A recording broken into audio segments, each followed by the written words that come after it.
Écoutez bien Maude Brejon nous expliquer pourquoi c'est normal que les budgets de l'Élysée, de l'Assemblée et du Sénat qui imposent aux Français de se serrer la ceinture augmentent pendant qu'on fait payer l'école, les pauvres et les malades. C'est de la haute voltige. Je pense que c'est en fait plutôt sain.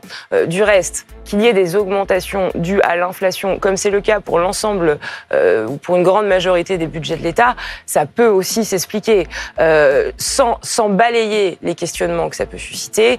Ne rentrons pas non plus dans un débat qui amènerait à une petite musique anti-politique et anti-élu. Elle est tordante.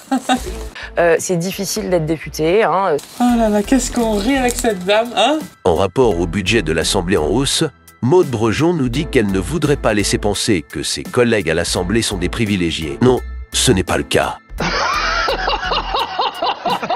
Je ne dis pas ça pour faire pleurer dans les chaumières, mais je ne voudrais pas laisser penser aujourd'hui que mes collègues à l'Assemblée nationale sont des privilégiés parce que ce n'est pas le cas. Et je veux dire, ce n'est pas le cas d'autant plus dans une période que vous connaissez bien où les élus sont souvent attaqués. Et il faut les plaindre en plus.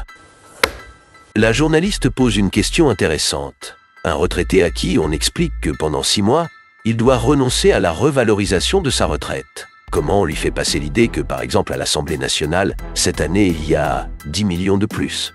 Ah! Encore un débat. C'est quoi? C'est la dissolution? C'est un débat qui se tiendra au Parlement. Moi, je comprends l'émotion que ça peut susciter chez une part de nos concitoyens. Il y aura un débat, il y aura des discussions à l'Assemblée nationale et au Sénat. Il y a une part de ces augmentations, encore une fois, du fait de l'inflation, qui, je pense, peuvent s'expliquer. Donc, pour eux, certaines augmentations sont liées à l'inflation. Il y a une part de ces augmentations, encore une fois, du fait de l'inflation, qui, je pense, peuvent s'expliquer. Et pourquoi pas pour nous alors? Pourquoi? La réponse est on vit pas dans le même monde. Maude Brejon confirme qu'il n'y aura pas de hausse des taxes dans le gaz.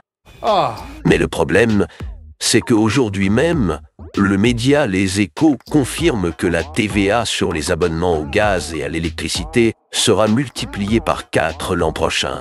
On nous prend pour des cons! Sur LCI, Jean-François Copé du LR nous dit « S'il faut recréer un impôt, c'est celui-là ». Il propose le retour de la taxe d'habitation. Sinon, on peut garder quelques centimes sur nos revenus pour acheter un bout de pain? Les Français, ils sont pas du tout... on leur demande pas leur avis. Ah non, non. Et après, c'est les Français qui payent. Oui. On vit pas dans le même monde. Et la fille demande le blocage de la vente du Doliprane à un fonds américain. C'est fou, mais c'est ainsi.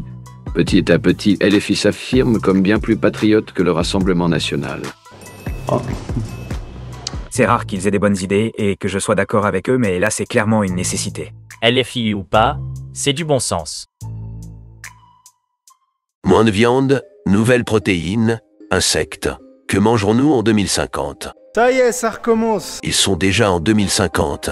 Impressionnant. Ça me rappelle la période confinement, avec les journalistes qui faisaient la propagande H24 du restez chez vous, alors que beaucoup allaient dans des restaurants clandestins et se sont fait griller.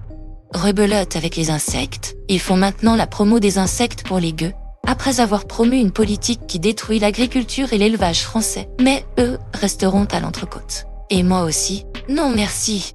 Non! Non! On veut pas! 1,4 milliard d'euros.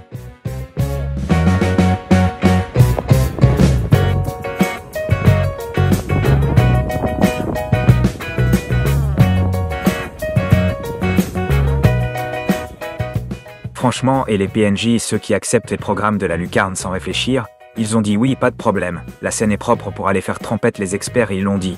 Voyez la gueule du machin, c'était hier.